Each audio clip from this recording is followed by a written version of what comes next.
Недавно слушал одного диетолога. Он известный дядька, доктор Берг. Он мне просто в рекомендациях вылез. И он там говорит: чувак, если ты хочешь похудеть, там он, целый перечень, у него 12, мне кажется, позиций. Поймите, я не заморочен на похудение. Если вы хотите потолстеть, похудеть, это жизнь вообще каждого. Но там мне очень понравилось 2 пункта, даже 1 пункт. И он сказал: тебе нужно сделать все, чтобы не было стресса в твоей жизни.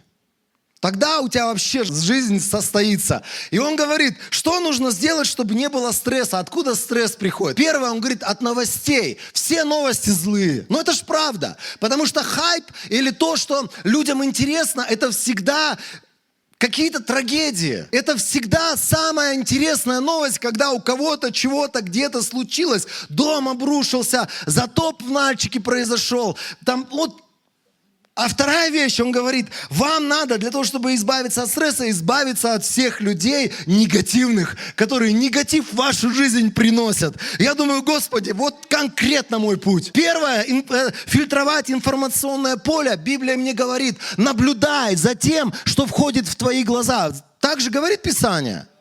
Второе, там написано, худые сообщества развращают добрые нравы. То есть вот эти люди с худыми сообществами, которые приходят, жалуются, у них все плохо, все не так, земля плохая, Кыргызстан плохой, ты просто хоп, и подальше от этого человека, хоп, подальше от стресса, хоп, и похудел, если надо, хоп, потолстел, если надо, хоп, жизнь удалась, если надо. Есть много разных вещей, которые говорят сегодня люди, не знающие Бога, но они говорят вещи, которые исходят из Писания. Ого! Сегодня моя проповедь называется «Почему протестанты богатые?». Я начну с Макса Вебера. Жил в 19-20 веках. Это папаша социологии. Это немец из Тюрингии, который потом жил во Фрайбурге. Ты был во Фрайбурге когда-нибудь?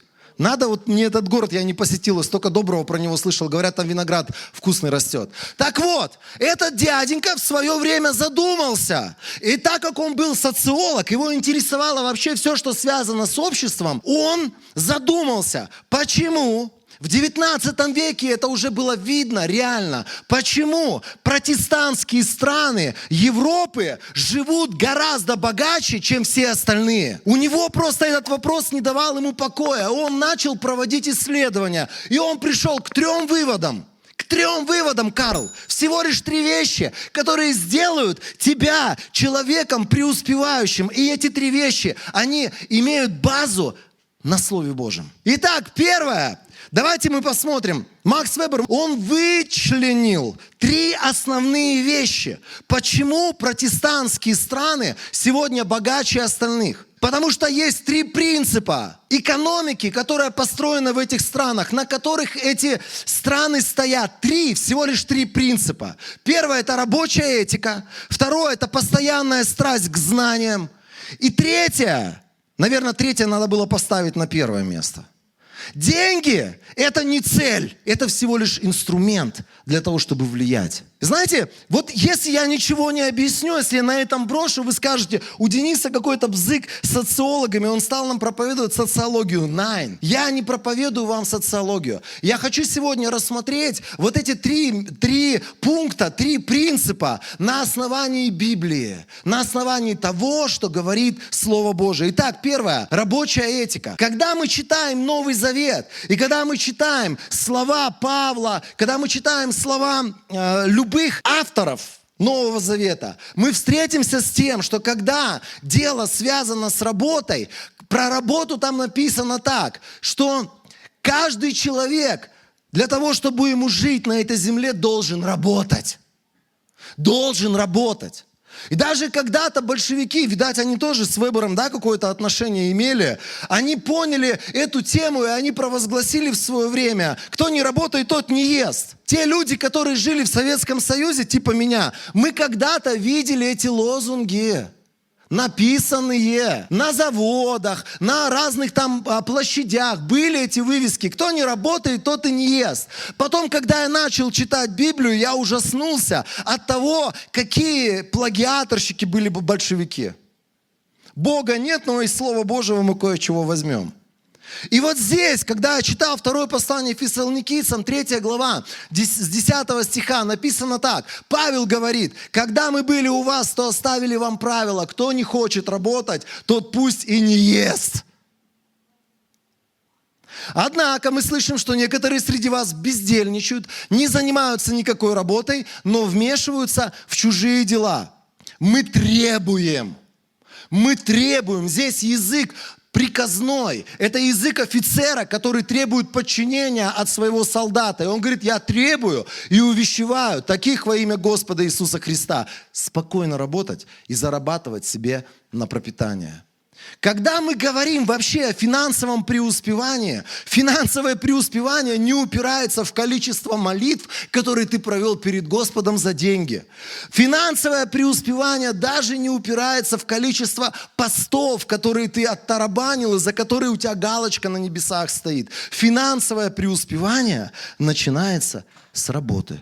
С работы. Я хочу разбить эту демоническую тенденцию в христианских кругах верить в то, что деньги валятся с небес.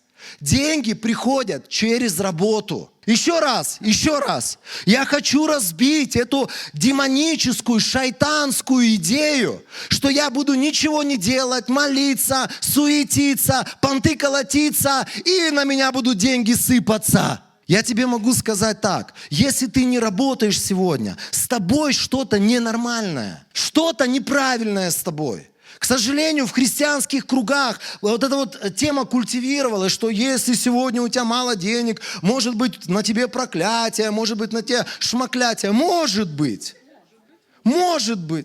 Может быть, тебя цыгане прокляли, может быть, тебя австрийцы прокляли, я не знаю. Но поймите правильно, друзья, Библия говорит нам очень четко, что каждый из нас, когда мы приходим ко Христу, если мы раньше крали, то теперь нам не надо красть, а трудиться своими руками, чтобы было из чего уделять нуждающемуся. Каждый должен работать.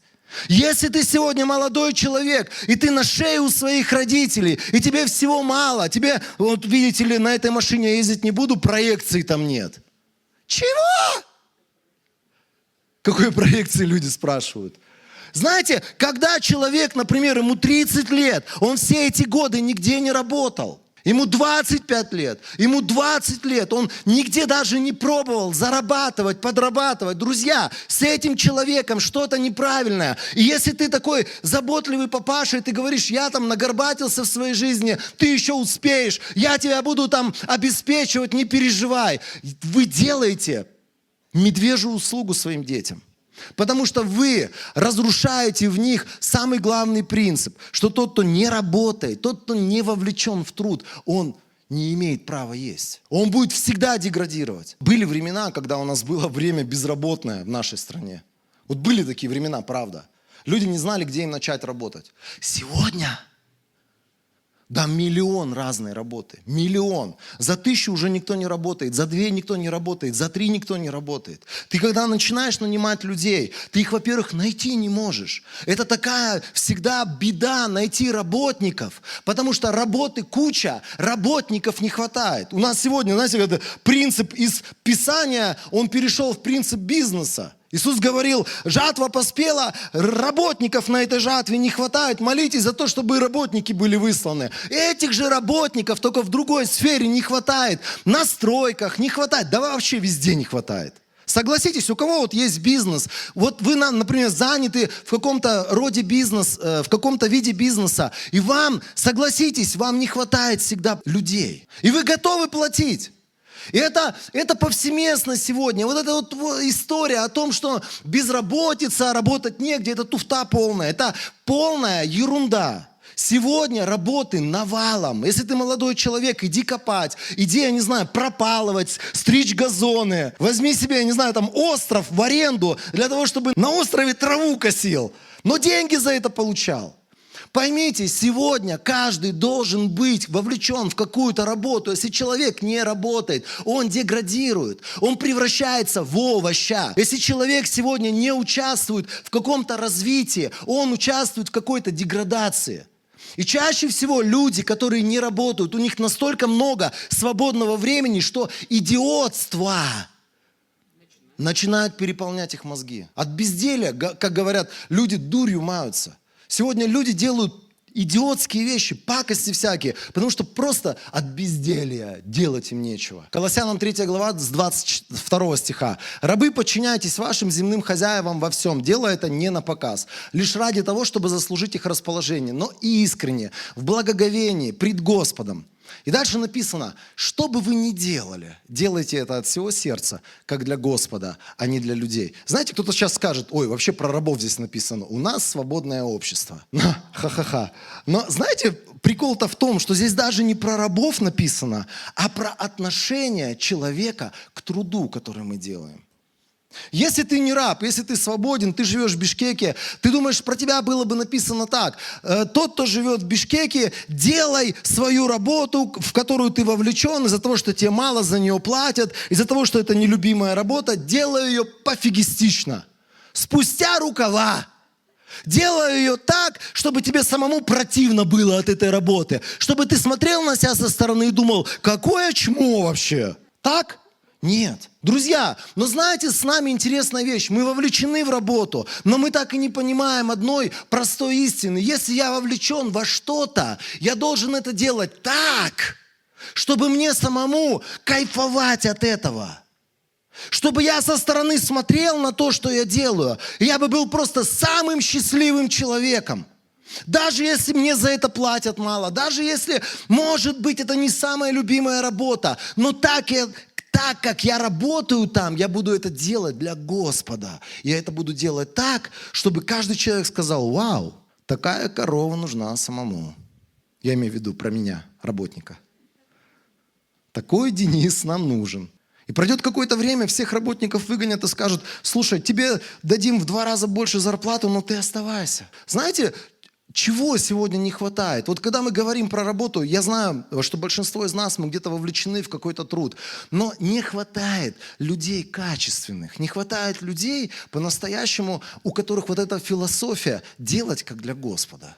За что бы я ни взялся, делать как для Господа. Таксист я сегодня, тогда идеально чистая машина, идеально уважительное отношение, идеально просто, знаете, вот корректное отношение к людям, даже если они шакалы последние. Если я продавец, это не с такой мордой, я типа, что пришел опять?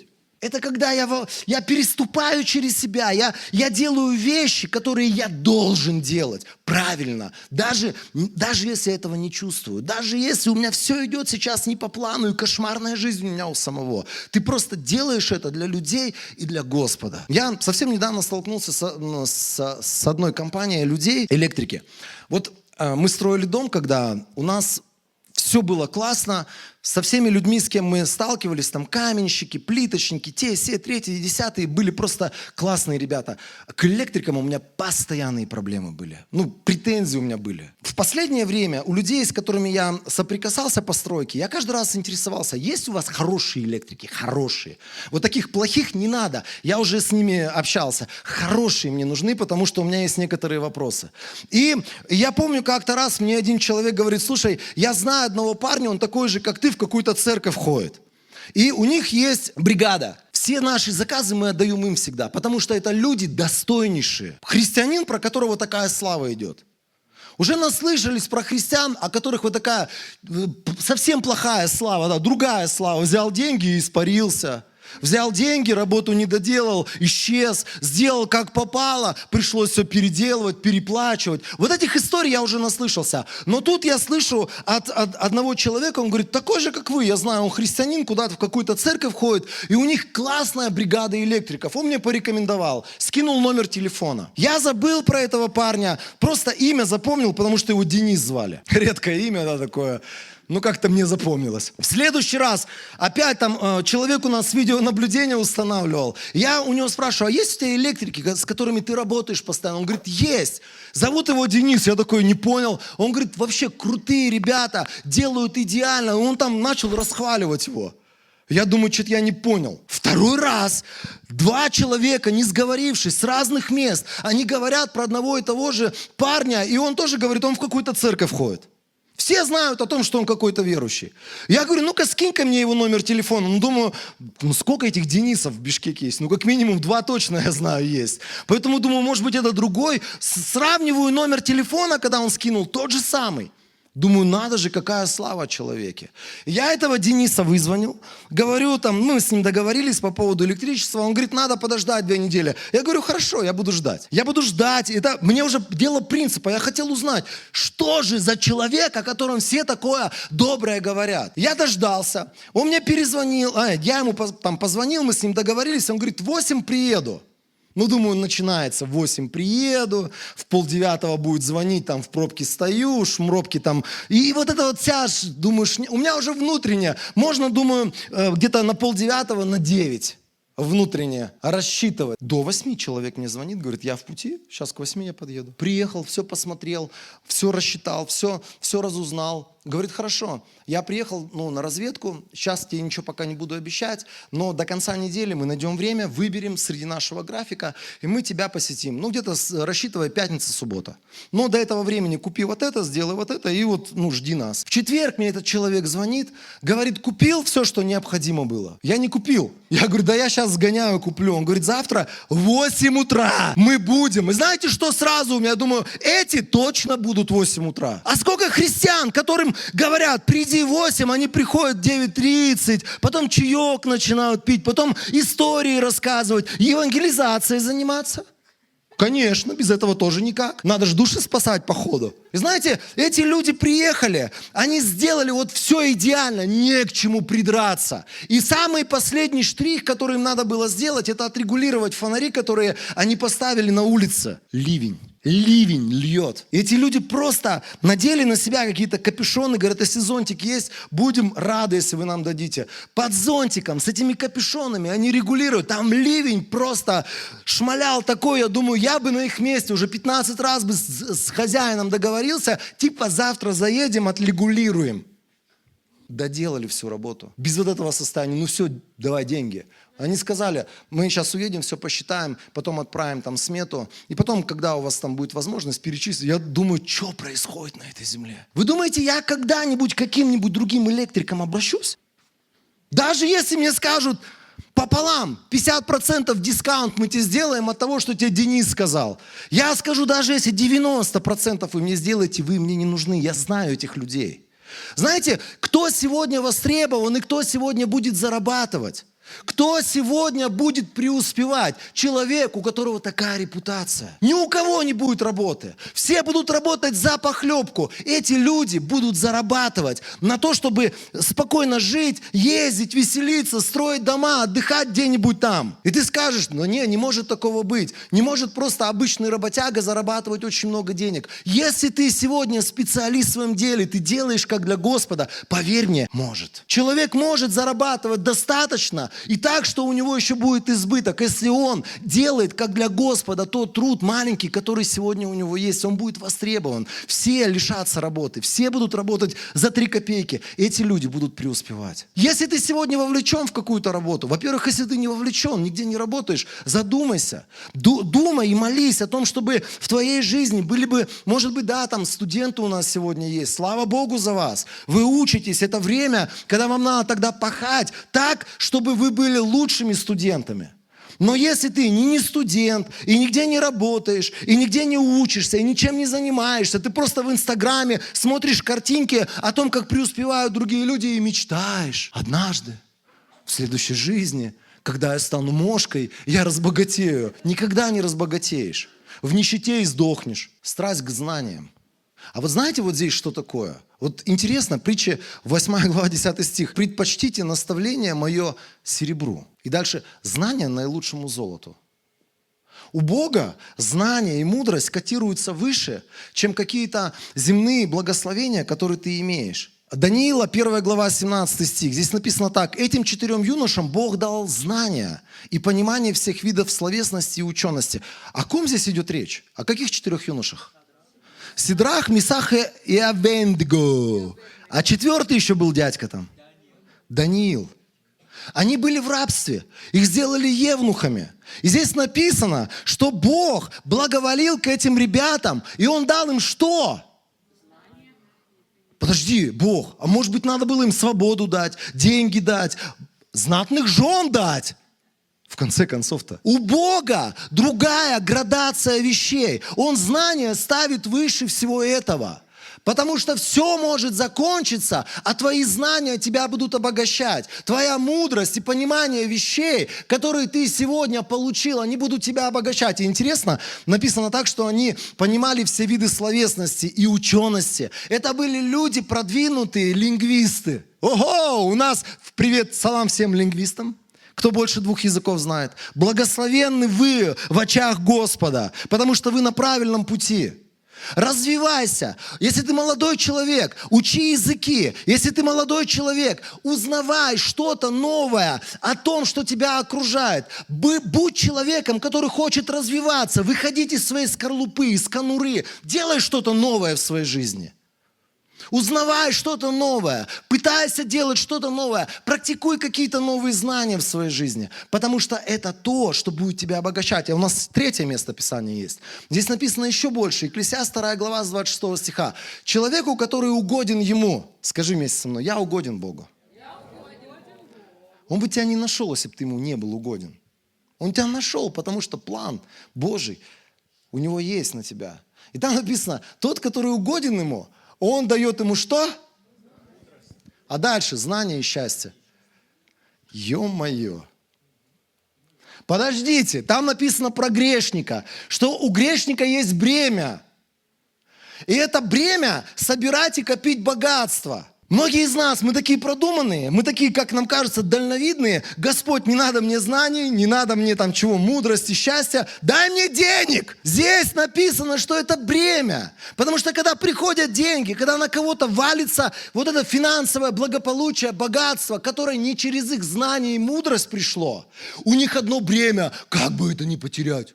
Как бы это все вот так вот нести на себе и не расплескать, чтобы это при мне все осталось. Это люди, живущие с бременем, но люди, у которых есть знания и счастье, они куда бы ни пошли, где бы они ни оказались, они везде будут преуспевать. Потому что за знанием, за мудростью всегда приходит что-то, что Бог начинает побуждать тебя делать. Эти знания, они побуждают тебя внедрять какие-то новые вещи в свою жизнь, и ты будешь человеком, который будет преуспевать. Файп есть такой дядька. Короче, это историк, который расписывает или раскрывает разные ситуации, которые происходили в то или иное время там, событийно. И там и из средних веков он говорит, и из 19-18 веков, и даже об истории, которая была новейшая практически история, то, что происходило уже на нашей памяти. И мне очень интересно, я периодически смотрю его ролики, этого дядьки. И последний его ролик, который он выпустил, про староверов, старообрядцы, точно. Старообрядцы, какие-то русские дядьки вот с такими бородами. Зачем ты нам сейчас это все лепишь, Денис, с проповеди? Я был в шоке. Знаете, кто такие старообрядцы? Это все те первые капиталисты 18-19 веков, которые входили в список Forbes в Российской империи. Это были люди, которые внедряли постоянно новые какие-то знания в своей жизни. Это были люди, которые пользовались новыми знаниями, которые им давала возможность или им давал Бог. И там вот интересно, он рассказывает истории про, как минимум, про 3 рода. Эти 3 рода, 2 рода, скорее всего, вы даже, как и я, может быть, особо и не слышали про эти роды, но 3-й род, про который он говорит, это семья Третьяковых. Сегодня оценочная стоимость Третьяковской галереи примерно 365 миллиардов долларов. Эту Третьяковскую галерею собрал один дяденька, который не был дворянином, который не был потомственным там каким-то купцом, торгашом. Это был человек потомственный, крестьянин. Его там прародители, они выкупили себя из рабства. Они выкупили себя из крепостного права благодаря тому, что они узнали, что можно выкупаться. И они заняли денег, выкупились, знания. Потом они заняли денег, начали бизнес в городе. Они заняли денег, они закупили, в Германии, конечно же, самые лучшие станки на свои производства. И они стали людьми, которые стали самыми процветающими на тот момент в тех кругах, где они находились. Знания, Так важно, чтобы ты и я, мы понимали, что такое деньги, как они работают, как эти знания вообще нам практиковать в нашей жизни. Когда мы вообще слышим Слово Божие или читаем Слово Божие, мы должны понимать, что Слово Божие должно быть прикладное. То есть его как-то надо применять в нашей жизни. И знания, настоящие, библейские, божественные знания, это то, что ты можешь применить в своей жизни. На самом деле христианская церковь, она превратилась, знаете, вот в место, где транслируют бесконечные знания, ненужные. Теории различные, рассказы какие-то, которые ты смотришь и думаешь, а как мне это к моей жизни применить? Так вот, когда мы читаем, например, из Библии, когда мы наблюдаем за тем, что Бог говорит о работе, о том, как работать, это все прикладные знания. Это знания, которые ты можешь сегодня применять. Нигде не работаешь, начал работать. Пошел уже завтра на работу. Работал плохо, покаялся, пришел к начальнику, сказал, слушай, я был бездарь, опаздывал, занимался фигней, тебя как-то где-то дурил, когда ты отворачивался, делал все спустя рукава, теперь у меня есть знание, что это неправильно. Я больше это делать не буду, я меняю свое отношение с этого дня, никаких перекуров, никаких чаепитий, никаких общений в Инстаграме. У некоторых вообще телефон надо отбирать на работе. Как быстро, да, благословение, о котором мы говорили в самом начале, может в проклятие превратиться. Одна удивительная вещь. Я покажу вам таблицу сейчас. Эта таблица Роберта Кийосаки, квадрант денежного потока. Многие из вас, вы это знаете все. И вы сейчас точно скажете, что-то у Дениса сегодня крышу снесло. Социология, Роберт Кийосаки, вообще что происходит. На самом деле они ничего умного не выдумали. Это эволюция человека работающего. Тем более эволюция, это слово. Вообще что происходит? Вот у тебя сегодня знание, что надо работать.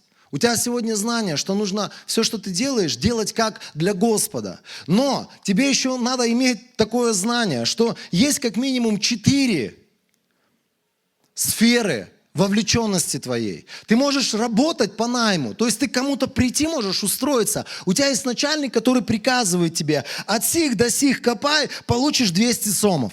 Все, ты сделал, получил, тебя вообще ничего не волнует. Зачем ты это копал? Для чего ты это копал? Вообще игаль. Когда ты понимаешь, что ты хочешь зарабатывать больше, и ты лучший работник, работник года, на всех там этих висишь стендах, и ты понимаешь, что этого тебе мало, ты начинаешь понимать, что следующий твой уровень, это когда ты сам на себя начинаешь работать. И я хочу сразу сказать, прежде чем люди, которые сегодня нигде не работали, они начинают вот это вот мечтание, буду работать на себя, буду $1 000 000 зарабатывать и на Лексусе каком-нибудь последнем гонять. Не обольщайся. Всем нам надо начать с работы по найму, чтобы у нас был директор, который стоит над нами и смотрит, как я от сих и до сих копаю. А потом приходит и говорит, плохо выкопал, перекапывай, это закапываешь, вот здесь выкапывай заново. Потому что это дисциплинирует. Это переплавляет твой характер, это надо. Работа по найму, это надо. Следующее, да, это вообще дисциплинирует, обучает. Ты там чему-то учишься. Я в Екатеринбурге бизнесом занимался, и ко мне приходит человек один из Бишкека, из там определенного места, мы с ним были знакомы, и он такой, я приехал там, в Россию, покорять Россию, короче, буду бизнесом заниматься. Я говорю, то кто, братан, то кто? Вот так пар выпусти. Я говорю, иди сейчас, устройся куда-то на работу и посмотри, как бизнес работает. Потому что здесь бизнес – это не то, что ты видел там. Это совсем разные вещи. Да я, сопли, слюни,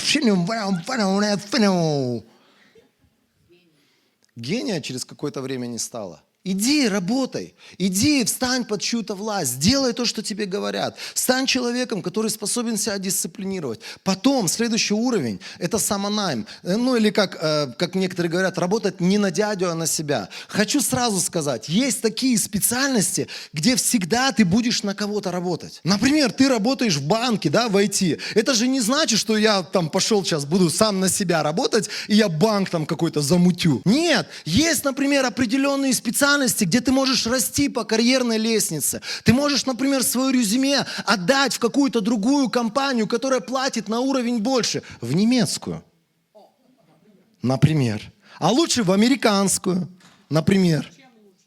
Денег больше платят. Айтишники знают, да-да-да. Но, понимаете, здесь же все, везде страх, везде страшно что-то новое начинать, какое-то резюме кому-то отправлять, да кому я там нужен, да кто меня там будет брать, да 500 разных слов ты еще не начал делать. Ну ты попробуй, братан. Вот один шаг начни делать.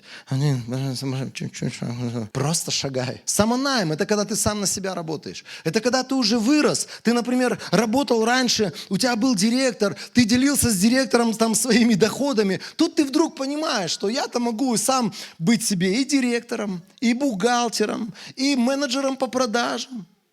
Все во всем я могу быть, оказывается. Единственное, что теперь, если раньше у тебя была такая штука игаль не работает, фиолетово уже не работает. Например, я откопал свою траншею, 200 сомов получил, ушел на работу, и мне вообще все равно, пошел дождь, залил эту траншею или нет. Здесь уже ответственность на тебе. Здесь это другой уровень ответственности, это другой уровень заботы. Ты ушел домой, а у тебя мозги работают, а как это сделать, а как это переделать, а как то, а как все. Это совсем другой уровень, но туда надо идти, друзья, туда надо идти. Это малый бизнес, это когда люди начинают работать сами на себя. Это когда люди сами договариваются. Это когда люди сами выстраивают какие-то логистические цепочки. Если ты сегодня понял, что ты вот здесь в первом, и у тебя все встало, ты дорос до своего потолка, пришло время начать работать на себя. А потом, когда ты начал это делать, тебе это понравилось, дальше бизнес, это когда ты масштабируешься. Это когда ты масштабируешься. То, что ты делал один, ты начинаешь это делегировать другим людям, ты вовлекаешь людей в свою работу, и ты уже становишься начальником для других. Вот инвестиции, четвертое, вообще самая крутая вещь. Ты типа денег куда-то влил, дома такой сидишь, туда вон, в потолок плюешь, а у тебя приходит сообщение, упало там 200 тысяч, ты опять упало еще сколько-то тысяч. Но, ребят, в инвестиции, вот это четвертая вещь, ты никогда не придешь, если вот по этим 3 пунктам не пройдешь. Знаете, вот многие люди сегодня, особенно молодые люди, они такие хорошенькие, они говорят, я хочу инвестировать. Куда? Мы инвестируем сейчас в наших детей, в их знания, для того, чтобы они потом вышли и работали по найму. А потом они выросли, начали самонаймом заниматься, масштабироваться, открывать бизнесы. А потом, когда они в этом бизнесе выросли, они начинают инвестировать в другие бизнесы. И начинают вкладываться во что-то, что потом им с годами будет приносить определенный доход. Инвестиции или инвесторы, они не смогут вот эти вот три вещи обойти. Когда некоторые Кийосаки начитаются, я буду инвестором, я там буду квартиры скупать, потом всем сдавать, потом миллионы долларов в карманы класть. Потому что Кийосаки сказал, что так вообще самое круто жить. Инвесторы – это люди, у которых 90% всех денег мира, их всего лишь 1%. Я войду в этот процент. Сначала вот здесь. По этому кругу надо пройтись. И никто почему-то не читает про этого Кийосаки, о том, как он бегал принтерами торговал. А какой принтерами? Он был летчиком вообще. Он в авиации служил, в американской. Он вообще был солдат, там, которому приказывали, иди туда, делай то, и он делал. Потом он был человеком, который просто торговал, бегал, продавал принтеры, ксероксы. И этот человек шел вот по этому пути и стал инвестором. И все сегодня говорят, я буду инвестором. Угу. Как Уоррен Баффет, скорее всего. Написано на тебе. Начни с малого работать по найму и делать это все так, чтобы все о тебе отзывались, это лучший работник, реально. Вот всех распустим, этого оставим. У всех заберем зарплату, этому в 5 раз ее увеличим. А когда мы говорим про 3 пункт, это понимание того, что деньги, они не самоцель. Деньги – это инструмент служения другим людям. Как я говорил про Третьякова, знаете, почему он отдал свою галерею? Он ее собирал для себя, потому что он был влюблен в искусство. И этот человек в какой-то момент понял, что вот все, что у него есть, ему дал Бог, и он хочет, чтобы это служило людям. У него не красные отжали эту галерею, он ее отдал. Еще во времена, когда красных не было. Он просто ее отдал, потому что он говорит, я хочу, чтобы все люди вот в моей стране, они наслаждались тем, что висит у меня дома. Он захотел служить другим людям. Знаете, друзья, вот это вот, наверное, третья вещь, это самое главное вообще вот во всех этих трех аспектах. Макс Вебер, он начал с вещей, которые были практичны, как ему казались. Но на самом деле, если мы читаем Писание, мы должны начать с третьего пункта. Третий пункт. Деньги – это всего лишь инструмент для служения или для влияния на других людей. Мы должны понимать, что Бог нам сегодня дает деньги. Вот знаете, когда мы собираемся в церкви, и мы говорим про десятины, приношения, беда сегодняшних многих церквей. И я смотрю на этих бедных пасторов, и я думаю, Господи, одного прошу у Тебя, не 120 лет прожить, не еще какие-то вещи, но никогда не клянчить вот так деньги, как делают эти люди. А знаете, что происходит? Вот собирается церковь, и эту церковь пасторы как бы выходят и каждый раз взбодряют.